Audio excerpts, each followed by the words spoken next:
Hello friend, मैं माही स्वागत करती हूँ हमारे छोटे से परिवार यूजीसी नेट एकेडमी शायद 369 में। तो आज का जो हमारा टॉपिक है काफ़ी इम्पॉर्टेंट है, जो हमारे यूजीसी नेट का सिलेबस है यूनिट 7, जिसका मैंने पहले वीडियो बनाया था कौन कौन सी कहानियाँ लगी और किस शैली में है, किस पत्रिका में और किस कहानी संग्रह में।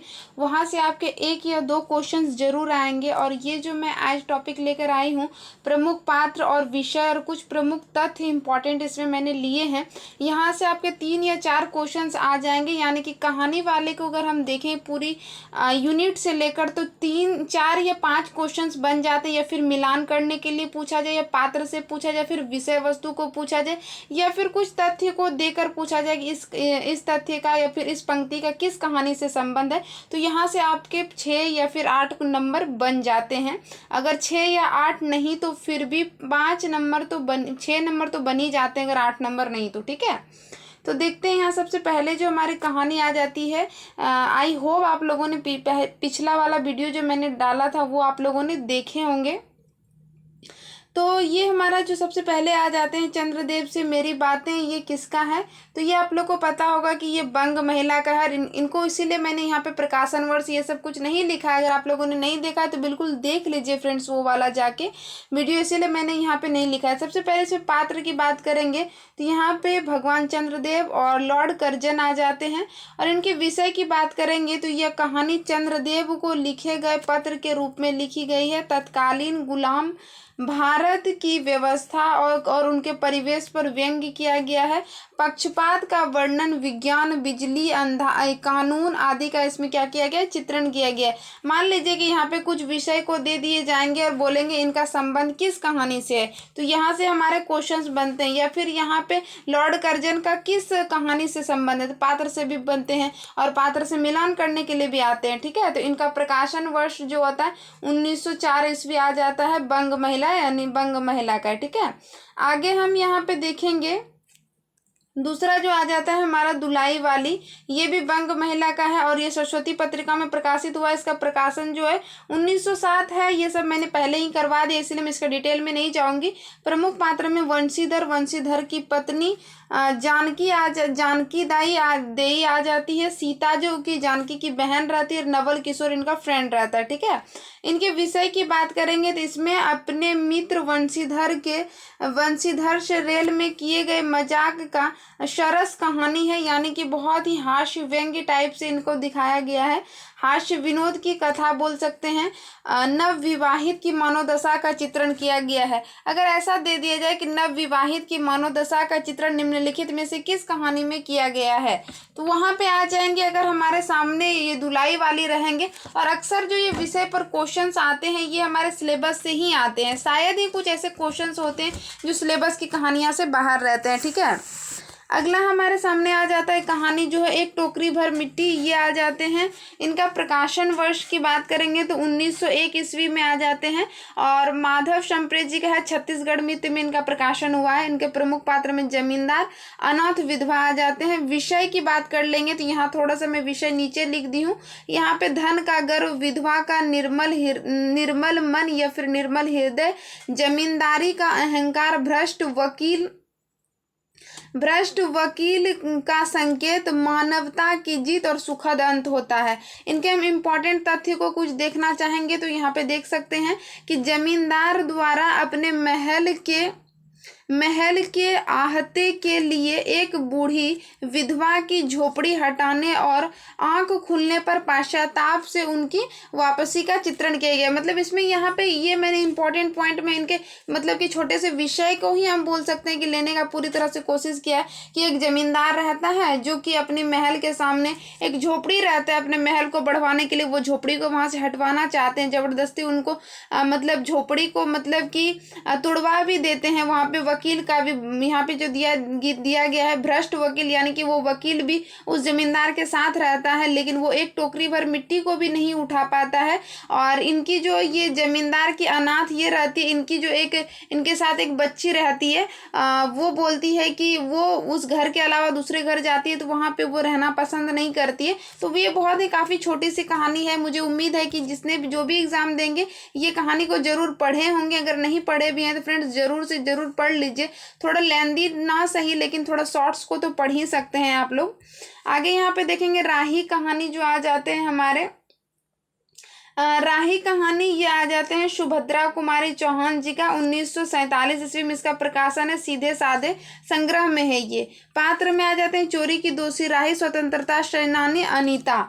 विषय के रूप में गरीबी का चित्रण, गरीबों की व्यवस्था, देश की दरिद्रता, राष्ट्रीय भक्ति और सत्ता भक्ति, मानवीयता सबसे बड़ा धर्म है, और स्त्री की वेदना की झलक, जेल के परिवेश को भी यहाँ पे दिखाया गया है। ठीक है, इसके इम्पोर्टेंट तथ्य की बात कर लेते हैं, जिसमें से आ जाएंगे कि राही की व्यवस्था के कारण की गई चोरी की जानकारी से दुखी होकर अनीता द्वारा तत्कालीन कांग्रेस आंदोलनकारियों की सत्ता लूटफा और देश ढोंग पर चिंतन तथा विवश गरीबी के सेवन के लिए वास्तविक देशभक्ति। यानी कि यहाँ पे ये पूरे कहने का मतलब है कि जिस तरह वहाँ पे अनीता मिलती है, वो चोरी वाली महिला से, वो उनसे बारे में पूछती है कि उन्होंने क्यों चोरी किया, तो उनके बच्चों को खाने के लिए नहीं रहता है। उन सबको देख के जो वहाँ पे कांग्रेस आंदोलनकर्ताओं को जो वहाँ पे फिर उन्होंने लगाते हैं, फिर उन्हीं सब का यहाँ पे चित्रण किया गया है। ठीक है, तो वही पे यहाँ पे इंपॉर्टेंट तथ्य में मैंने यहाँ पे दे दिया है। ईदगाह की बात करेंगे तो ईदगाह जो आ जाते हैं प्रेमचंद का, 1933 ईस्वी इनका प्रकाशन है, और ये इसमें जो प्रमुख पात्र में आ जाते हैं 4-5 वर्षीय अनाथ जो है हामिद, एक बच्चा रहता है, और उनकी बूढ़ी दादी अमीना रहती है, मोहिशीन रहती है, आविद रहती है, नूरे और शम्मी इनके पात्र में आ जाते हैं। ये सब बच्चों का नाम है जो कि इन सब के साथ में मेला देखने के लिए जाते हैं, और बहुत ही अच्छा सा ये कहानी है, मुझे तो बहुत अच्छा लगता है ये पढ़नी, ये मुझे पढ़ के बहुत अच्छा लगा।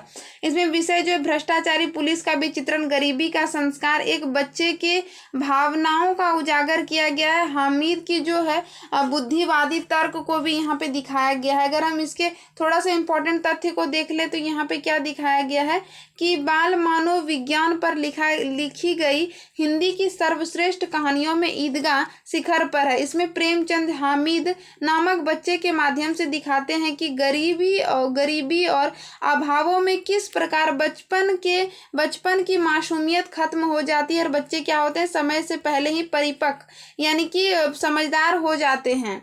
ठीक है, तो यहाँ पे इस कहानी को आप लोगों ने भी पढ़ा होगा कि इनके पास 3 पैसा रहता है, ये भी इंपॉर्टेंट आ जाता है कि हामिद के पास कितने पैसे रहते हैं, तो उसमें शायद फ्रेंड्स 3 पैसे ही, मुझे अभी मैं रिकॉल कर पा रही हूँ कि 3 पैसे ही रहते हैं, जिससे कि वो लेकर मेला देखने के लिए जाते हैं। लेकिन सबको ही तो बहुत कुछ, सब जिस बच्चों लोग के साथ में वो जाते हैं वो लोग बहुत कुछ खरीदते हैं, लेकिन ये क्या खरीदते हैं कि अपनी दादी माँ के लिए एक चिमटा खरीद के लाते हैं, जिससे कि वो रोटी बनाए, उनके हाथ ऐसे जल जाते हैं। तो फिर वैसे करके उसमें दिखाया गया है कि वो कितना समझदार बच्चा, वो कुछ खाता नहीं, कुछ ये नहीं करता, लेकिन वो अपनी दादी के लिए चिमटा लाता है। ठीक है, और इन्हीं चिमटा को लेकर इन सारे जो यहाँ पे बच्चे देखे, इन लोगों के खिलौनों से मुकाबला करवाता है कि मेरा चिमटा तो बारिश में भी नहीं कुछ होगा, जैसे कि दूसरे की माटी के खिलौने रहते हैं वो सब तो टूट जाएंगे, कुछ इस तरह से। तो वहां पे भी इनकी तर्कता बुद्धि का भी प्रयोग वहां पे दिखाया गया है। ठीक है, तो आगे हम यहाँ पे देखेंगे कानों में कंगना जो है, तो कानों में कंगना ये किसका आ जाता है, राजा राधिका रमन प्रसाद सिंह का, 1912 ईस्वी, कहीं 13 भी मिल जाता है, हिंदू पत्रिका में है। ठीक है,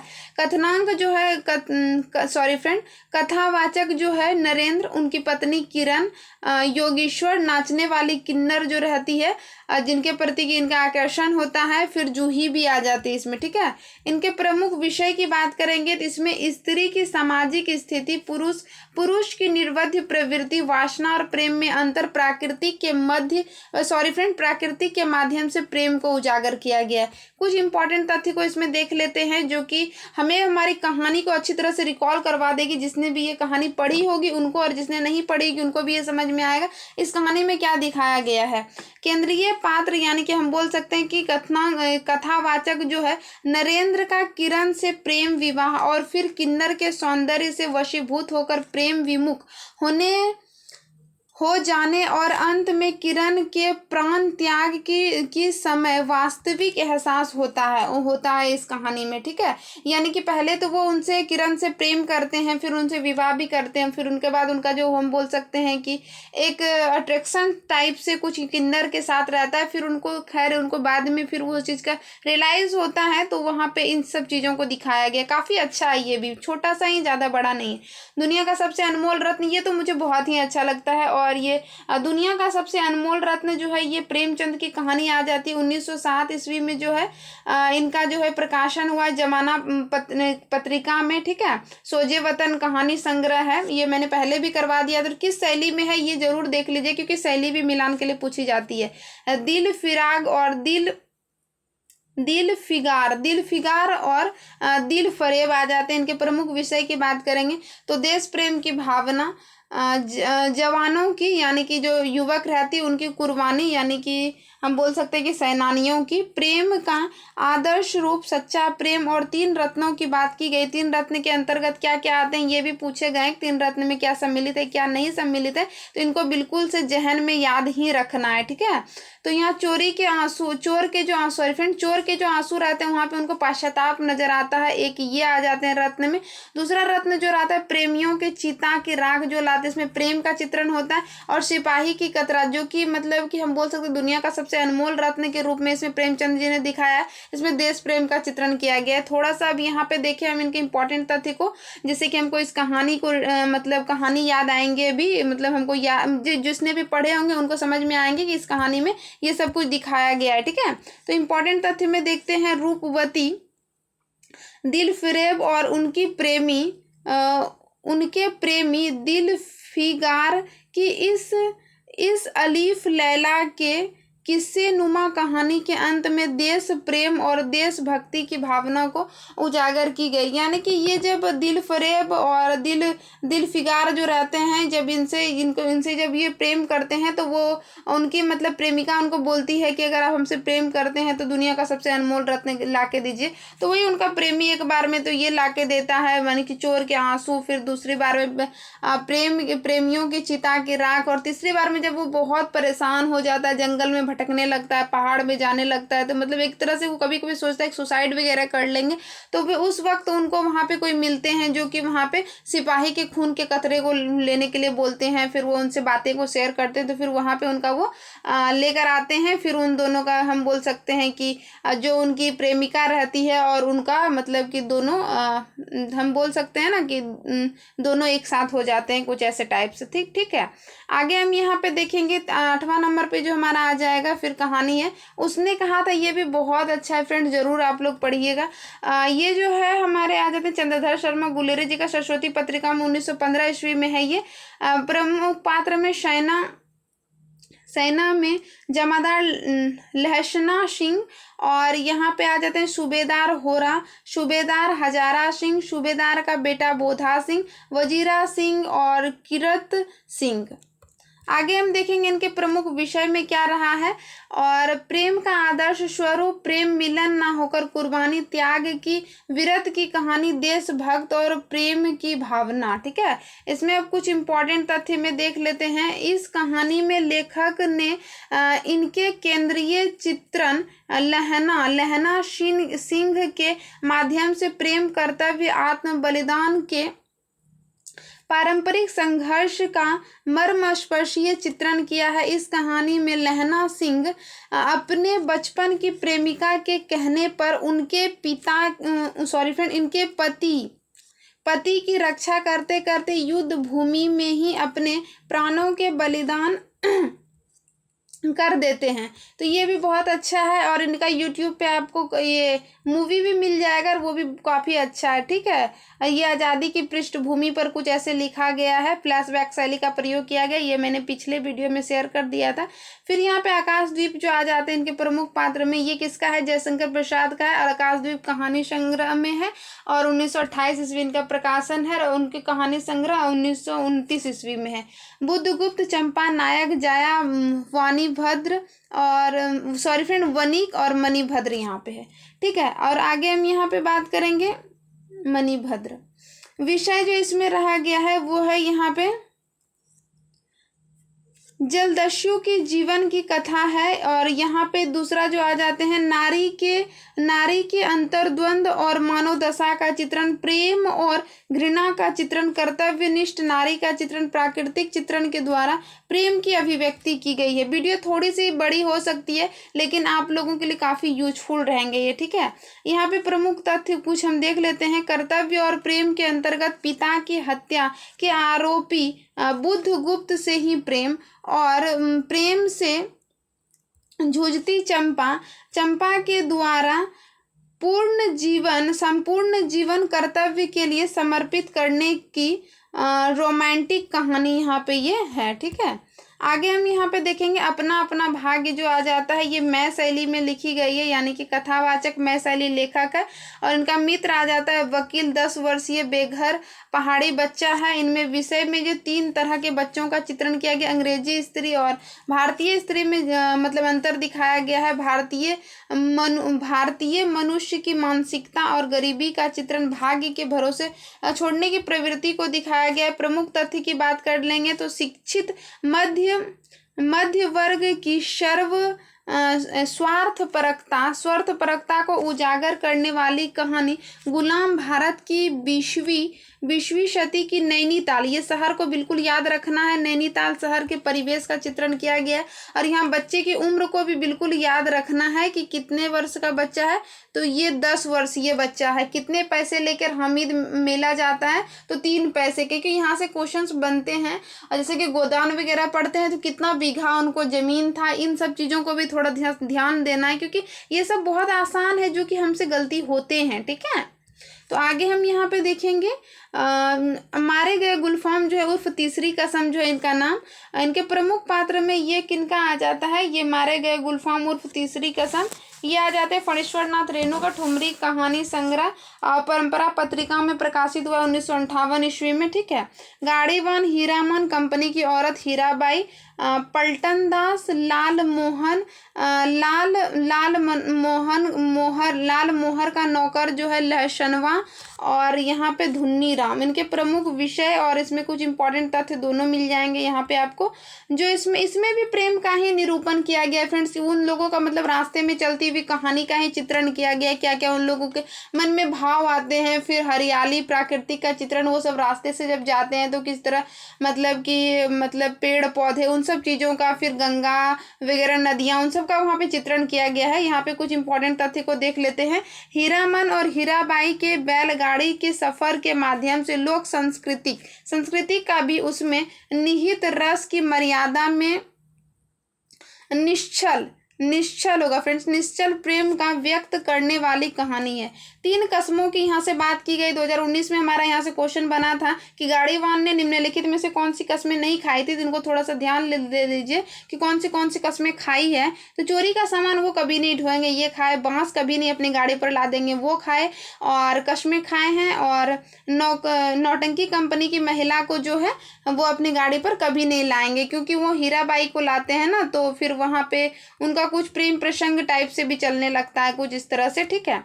तो यहाँ पे देखेंगे नेक्स्ट जो हमारा आ जाता है लाल पान की बेगम, ये भी फणीश्वर नाथ रेणु जी का ही है, ठीक है। 1957 ईस्वी में इसका प्रकाशन है। इसमें देखेंगे 7 वर्षीय, यहाँ पे इस चीज को नोटिस करना, जो है बिरजू है, यानी कि इनका जो मूल नाम आ जाता है विरज मोहन, और उनकी बहन चंपिया जो आ जाती है, माता पिता आते हैं, जो आती है वृद्ध पड़ोसिन मखनी बुआ, इनका भी चित्रण किया गया है। जंगी की नव विवाहित बहू का भी यहाँ पे चित्रण किया गया है, ठीक है। यहाँ पे अगर हम देखेंगे कुछ इंपॉर्टेंट विषय में या फिर तथ्य में बोल सकते हैं कि बैलगाड़ी पर बैठकर नाच देखने जाने की इर्द गिर्द घूमती हुई बुनी गई यह कहानी बिरजू की माँ के रूप में एक अलग व सशक्त स्त्री को पेश करता है। यहाँ पे भी कुछ इस तरह घर परिवार का चित्रण किया जाता है। वो अपने बेटे को मारती है, तो कोई नल पे आता है पानी भरने के लिए, तो कोई मतलब कि अब वो मतलब कि बोल सकते हैं कि बैलगाड़ी पर बैठ के जो वो लोग जाते हैं मेला देखने के लिए, उस वक्त उन लोगों को क्या क्या फील होता है, या फिर वो जब मेला देखने के लिए जाते हैं तो वो धान की खेत जो रहती है वो चारों तरफ किस तरह लहलहाती है, उस तरह कुछ कहानी का चित्रण किया गया है फ्रेंड्स। ठीक है, आप लोगों ये सब कहानी सारा इंटरनेट पे अवेलेबल है, आप लोग जरूर से जरूर देख लीजिए, क्योंकि मैंने भी वहीं से इन लोगों को पढ़ा है, इन लोगों को नहीं, आई मीन इन कहानी को पढ़ा है। ठीक है, आगे आ जाता है गेगरिन जो है, जिनको कि रोज का नाम दिया। यहाँ रोज नाम देने का क्या अर्थ है वो भी मैं नीचे बता दूंगी। मैं शैली में भी लिखी गई है, इसमें भी मतलब कथावाचक जो है लेखक है मालती है, और महेश है, उनका बच्चा टीटी जो है, इनको भी याद रख लेना है। ठीक है, और एक टीटी हमारा आ जाता है उसमें, यानी कि हमारा जो बोल सकते हैं कि उपन्यास है देवरानी जेठानी, सॉरी फ्रेंड, उपन्यास देवरानी जेठानी की कहानी नहीं है, मैं अभी रिकॉल नहीं कर पा रही हूँ। आपका बंटी जो है, वहाँ पे जो अब बंटी के जो दूसरी मम्मी रहती है, उनके पापा जो शादी करते हैं, तो उनके जो उनका जो एक बेटा रहता है, उनका भी नाम शायद टीटी ही रहता है। ठीक है, तो यहाँ पे फिर आ जाते हैं जो विषय के रूप में इनमें मध्य वर्गीय मानसिकता का चित्रण किया गया है। मानव यंत्र सा जीवन जो हो जाता है उनको चित्रण किया गया है। स्त्री जीवन की व्यवस्था को दिखाया गया है, स्त्री की निरस्ता यांत्रिकता को दिखाया गया, घुटन की निरस्ता और निर्जीव जीवन का चित्रण किया गया है। यानी कि यहाँ पे भी इनको जरूर पढ़ लीजिएगा, क्योंकि यहाँ से बार बार कहानी बन रहे हैं कि पहले मालती कैसे रहती है। मैं थोड़ा सा यहाँ बताने चलूंगी। जब बचपन में जब मालती जो रहते हैं, वो ये लेखक की जो फ्रेंड रहती है हम बोल सकते हैं, तो वहाँ पे ये बहुत ही चंचल रहती है, बहुत ही शरारत करती है, पढ़ती वढ़ती नहीं है। लेकिन वही जब वो शादी के बाद रहती है तो बिल्कुल पूरी तरह से चेंज हो जाती है, बस अपने काम से मतलब रखती है, ज़्यादा ना बोलती है, ना मुस्कुराती है, ना कुछ करती है। तो इन सब चीज़ों से भी यहाँ पे पिछले बार जो हमारा क्वेश्चंस बना था कि मालती की विशेषताओं से लेकर ले लिया गया था कि मालती पहले किस तरह थी, बाद में किस तरह है, तो उन सबको भी थोड़ा सा ध्यान दे लीजिएगा। तो यहाँ पे देखते हैं इनका कुछ इंपॉर्टेंट तथ्य में मैंने जो लेने का यहाँ पे कोशिश किया है कि यह अज्ञे की सबसे प्रसिद्ध कहानी है। इसमें उन्होंने दिखाया है कि किसी भी प्रकार के नएपन से रहित जीवन में व्यक्ति और व्यक्तियों के संबंध में किस प्रकार टूटते हैं, और इस कहानी का केंद्रीय वाक्य जो ऐसे तो रोज होता है, यानी कि रोज ऐसा होता है ना, तो इसीलिए यहाँ पे ये डेली लाइफ के बारे में बता रहा है, बार बार इस विडंबना को उजागर करता है, और इस कहानी को नई कहानी की पूर्व पीठिका भी कहे जाते हैं। तो किस कहानी को नई कहानी की पूर्व पीठिका कहे जाते हैं, तो वहाँ पे आ जाएंगे गेगरिन, यानी कि रोज कहानी अज्ञे का। ठीक है, और इनका शैली जरूर देख लीजिएगा फ्रेंड्स, मैं पहले करवा दी हूँ और वहाँ से क्वेश्चंस बनते हैं, मैं फिर एक बार बोलूँगी। फिर यहाँ पे जो आ जाएंगे कोसी के घटवार जो है, ये आ जाते हैं हमारे कोसी के घटवार किनका है,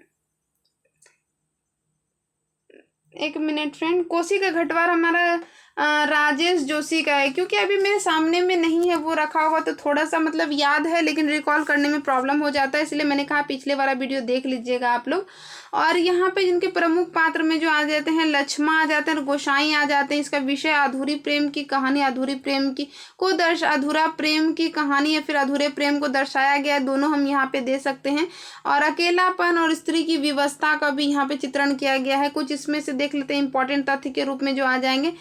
सामाजिक जड़ मानव विज्ञान के कारण अधूरे रहे अनाथ फौजी गोसाई और लक्ष्मा के कलातीत प्रेम का अद्भुत चित्रण है। यानी कि यहाँ भी ये होता है ना कि लक्ष्मा का जब वो पहले रहती है तो उनसे ये फौजी जो रहता है वो उनसे प्रेम करता है, फिर बाद में उनका कहीं और शादी हो जाता है, फिर वो फिर फौज में चला जाता है, फिर उनके हस्बैंड का डेथ हो जाता है, फिर उनका एक बेबी भी होता है लक्ष्मा का। तो वो जब उनका वो फौजी जो रहता है, फौजी का जब रिटायर हो जाता है तो वो आता है, तो आटा चक्की वाला जो होता है ना, आई होप आप लोग समझ पा रहे होंगे, जिसमें कि गेहूँ को पीसा जाता है, आटा बनाया जाता है, तो वैसा वाला वो मतलब मिल मतलब अपना चलाते हैं। तो वहाँ पे लक्ष्मा आती है, वहाँ पे उनको मतलब आटा नहीं मतलब गेहूं पिसवाने के लिए। ठीक है, तो कुछ वहाँ पे भी प्रेम का चित्रण ही किया गया, काफ़ी अच्छा है, इनको भी आप लोग पढ़ के जरूर देखिएगा। यहाँ पे है 15 नंबर में हमारे आ जाते हैं अमृतसर आ गया। इनके हम प्रमुख, ये भीष्म सायनी जी का है, पटरियां कहानी संग्रह में जो ये आ जाते हैं, इनका प्रकाशन 1971 ईस्वी में। इसमें भी कथावाचक कवि आ जाते हैं, और यहाँ पे बाबू आ जाते हैं, सरदार जी आ जाते हैं, यहाँ पे फिर पठान आ जाते हैं, यहाँ पे एक बूढ़ी माँ का भी चित्रण किया गया है। और यहाँ पे प्रमुख विषय में जो सांप्रदायिकता की समस्या, विभाजन की त्रासदी, अमानवीय कृतियों को दर्शाया गया है, मानवीय संवेदना को दर्शाया गया। इंपॉर्टेंट तथ्य की बात करेंगे तो भारत पाक विभाजन के समय बढ़ती सांप्रदायिक नफरत को एक चलती रेलगाड़ी के डिब्बों के भीतर की घटनाओं को व्यक्त करती हुई कहानी है। काफ़ी मतलब कि इस कहानी को पढ़ने के बाद में बहुत सारा उलझन टाइप से आपको भी लगेगा, क्योंकि मैंने जब ये कहानी पढ़ा था तो कोई है ना कि जैसे कि ट्रेन में कोई लटक रहा है तो कोई नीचे लटक के बैठ रहा है, तो कोई धक्का मार रहा है, तो कोई बोल रहा है कि अभी यहाँ पे इस मतलब बोलते हैं ना कि इस बोगी ना बोलते हैं जिसमें कि मतलब बैठा जाता है, जिसमें अभी जगह नहीं है तो जगह रहने पर भी नहीं देखा जाता है, तो कोई लटक के जाता है। तो बहुत ही वहाँ पे मतलब कि सांप्रदायिकता को दिखाया गया है। और ये किसका, विभाजन के पृष्ठभूमि पर ये भी इम्पोर्टेंट हो जाता है भारत पाक। ठीक है, यहाँ पे हम देखेंगे नेक्स्ट जो हमारा आ जाता है चीफ की दावत से भी हमारे बनते हैं। चीफ की दावत भी भीष्म शायनी जी की कहानी में आ जाते हैं। और हम यहाँ पे बात करेंगे इनके प्रमुख पात्र में जो है सामनाथ की पत्नी चीफ जो साहब आते हैं उनके घर में। और यहाँ पे आ जाते हैं बूढ़ी माँ। इनके विषय में मानवीयता का अभाव, माँ का बलिदान, एक बूढ़ी माँ के दर्द की कहानी, सामाजिक और आर्थिक विडंबना को भी दिखाया गया। कुछ इंपॉर्टेंट तथ्य में देख लेते हैं। माँ इस अपमानजनक स्थिति से बेहद दुख है। माँ को जो है इस स्थिति से काफ़ी दुख होता है, अभी मैं इसको बताऊंगी। किंतु जैसे ही उसे यह पता चलता है कि उनके फुलकारी बनाने से बेटे की तरक्की होगी तो वो अचानक से खुश हो जाती है और अपने बेटे के लिए मंगल कामना करती है। यानी कि यहाँ पे क्या रहता है कि शंभूनाथ जो रहता है ना, आई होप आप लोगों ने ये कहानी पढ़ी होगी, फिर भी मैं शॉर्ट टर्म में बताने की कोशिश करती हूँ कि शंभूनाथ जो रहते हैं ना वो कोई ऑफिस में काम करते, उतना तो नहीं डिस्क्राइब उसमें किया गया है, लेकिन फिर भी उनका जो मालिक रहता है वो उनके घर पे यानी कि चीफ यानी कि उनका साहब उनसे मिलने के लिए आता है। उनकी माँ जो रहती है मतलब माँ है तो बूढ़ी है, थोड़ी मतलब कि पुरानी रूढ़ियों वाली है, मतलब परंपरावादी है और ये लोग थोड़े स्टैंडर्ड टाइप से हैं। लेकिन फिर भी मतलब कि जब वो आती है तो घर को कैसे सजाना है, कैसे क्या करना है, माँ को क्या पहनाना है, माँ को कहाँ रखना है, साहब आएंगे क्या सोचेंगे, ये वो बहुत सारे क्वेश्चंस मतलब आते हैं वहाँ पे, उन सब चीज़ों को दिखाया गया है। और उसके साथ साथ फिर भी वो साहब अच्छे रहते हैं, वो उनसे मिलते भी हैं। जब उनके घर में एक फुलकारी यानी कि गुलदस्ता टाइप से बना रहता है जो उनकी माँ बनाती है, वो उनके साहब को बहुत पसंद आती है। तो उनके साहब बोलते हैं कि अगर ये मुझे भी एक बना के मिलेगा तो वो उनकी उन्नति होगी, यानी कि उनका बेटा का जो है ना थोड़ा मतलब आगे पोस्ट हो जाएगा कुछ इस टाइप से। तो फिर भी माँ को उतना परेशानी उठाना पड़ता है, लेकिन फिर भी उसकी माँ इस सोचकर खुश हो जाती है कि मेरा बेटा का उन्नति होगा। ठीक है, तो इन सब चीज़ों को वहाँ पे दिखाया गया है। और इनकी तुलना, इस कहानी की तुलना जो एक बूढ़ी माँ जो है उनका बूढ़ी काकी प्रेमचंद की कहानी है उनसे भी कहीं ना कहीं की जाती है कि यहाँ पे भी बूढ़ी काकी में भी वहाँ पे भी भोज होता है और उस माँ को खाना नहीं मिलता, यहाँ पे भी पार्टी वगैरह की जाती है। तो उन सब चीज़ों का यहाँ पे मिक्स किया गया है, तो इन तुलनात्मक दोनों तरफ से भी मिल जाता है आपको कहीं कहीं। ठीक है, आगे हम यहाँ पे देखेंगे सिक्का बदल गया जो आ जाएंगे कहानी, ये जिसके प्रमुख पात्र में आ जाएंगे साहनी आ जाते हैं, साहजी जिनकी मृत्यु हो जाते हैं, शेरे हसेना, और यहाँ पे बंगू पटवारनी थानेदार, और यहाँ पे दाऊद खां। पर यहाँ पे विषय परिवर्तन का आधार देश विभाजन की पृष्ठभूमि पर इम्पॉर्टेंट, इनको ध्यान देना है मिलान करने के लिए। ये विषय आ जाता है, इनको जरूर से जरूर लिख लेना है। ठीक है, और यहाँ पे विधवा नारी की पराधीनता और मानव वैज्ञानिक चित्रण किया गया है, वर्ग संघर्ष का चित्रण है। यहाँ पे भारत पाक विभाजन के कारण विस्थापन के दर्द की कहानी है। ठीक है, यहाँ पे हम नेक्स्ट देखेंगे इंस्पेक्टर मातादीन आ जाते हैं, गृह मंत्री, सचिव, पुलिस मंत्री, कोतवाल इसमें भी आता है फ्रेंड्स। और कोतवाल को याद रखना, हमारा हबीब तनवीर नाटक में भी कोतवाल एक आ जाता है। ठीक है, तो इन सब चीज़ों को भी थोड़ा जोड़ के याद रखना है, किसमें दो तथ्य आ जाते हैं। ठीक है, फिर यहाँ पे जो आ जाते हैं मुंशी अब्दुल, फिर यहाँ पे बालभद्र, ठीक है, इनके पात्र में भी आ जाते हैं। विषय जो है यहाँ पे व्यंग्यात्मक कहानी, पुलिस भ्रष्टाचार, निर्दोष निर्दोष की सजा, ज्ञान और वैज्ञानिक विज्ञान और वैज्ञानिक को नकारता है, अंधा कानून है, और पुलिस की यंत्रणा और वेतन पर बहस भी होते हैं। कुछ इसमें पुलिस प्रशासन का भी व्यंग किया गया है। इंपॉर्टेंट तथ्य में देखेंगे तो यहाँ पे क्या किया गया है, कवि ने यहाँ पे क्या किया है कि चांद के काल्पनिक चित्रण के द्वारा भारतीय पुलिसों पर व्यंग किए गए कि किस तरह निर्दोष को वहाँ पे बोल सकते हैं कि सजा दी जाती है। ये भी काफ़ी अच्छा, ज़्यादा बड़ा नहीं, ये भी छोटा है। यहाँ पे मृत्यु किसी और की होती है और फंस कोई और जाते हैं और उनको दंड मिलने वाला कुछ इस तरह से दिखाया जाता है। पिता देखेंगे ज्ञान रंजन जी का है, पिता आ जाता है, बेटा कथनांक जो है यहाँ पे कवि आ जाते हैं, और फिर यहाँ पे जो है इनकी पत्नी जो है देवा आ जाती है। मानवीय जीवन का चित्रण व्यवस्था का किया गया है, गर्मी के दिनों की पीड़ा को भी दिखाया गया है, और पिता पुत्र के रिश्ते की दूरियों को दिखाया गया है, और घर का कर्ता पुरुष को भी यहाँ पे चित्रित किया गया है। पिता के जीवन का भी चित्रण यहाँ पे किया गया है, ठीक है, यहाँ पे आप लोग लिख लीजिएगा, चित्रण किया गया है।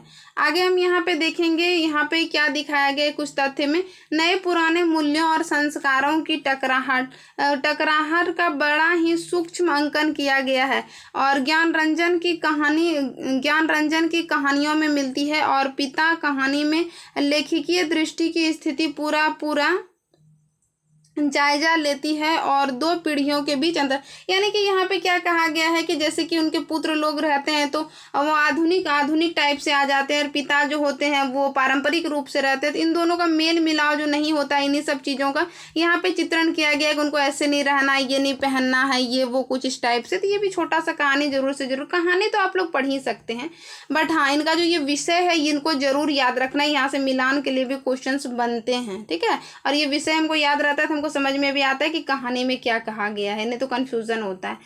राजा निर्वंशिया जो आ जाते हैं, ये कमलेश्वर का है, जगपति चंदा बच्चन सिंह कंपाउंडर रहता है। इसमें दंपत्य जीवन की समस्या, स्त्री के सतीत्व, और फिर यहाँ पे पुरुष के दो रूप दिखाते हैं, दो कथा एक साथ चलती है, स्त्री जीवन की त्रासदी का चित्रण है। कुछ इंपॉर्टेंट तथ्य में देख लेते हैं। राजा निर्वंशिया की पौराणिक कथा के साथ साथ चंदा की आधुनिक कथा के द्वारा समांतर दोहरी कथा, यानी कि दो कथा का यहाँ पर चित्रण किया गया है, और आधुनिक जीवन की विसंगति का भी यहाँ पे क्या होता है, एक नई कहानी भी मिलती है। यानी कि यहाँ पे क्या रहता है कि जगपति का जो होता है ना, यहाँ पे तबीयत खराब हो जाता है, और जिससे कि वो उसको हॉस्पिटल लेके जाते हैं, वहाँ पे कंपाउंडर से मिलते हैं, तो थोड़ा सा कंपाउंडर का जो है चंदा के प्रति थोड़ा होता है ना कि मतलब लगाव टाइप से हो जाता है, लेकिन चंदा के मन में वैसा कुछ नहीं रहता है, लेकिन फिर भी शक की नज़रों के लिए